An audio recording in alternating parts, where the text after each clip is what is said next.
ए line में बहुत सुंदर भाव बा। लड़की अपना पापा से कहते काई उनो कर खइला ए पापा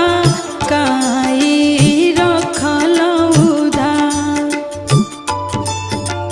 काई उनो कर खइला ए पापा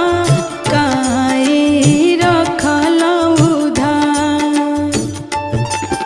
अरे के कारा करने बोलो हरला ये पापा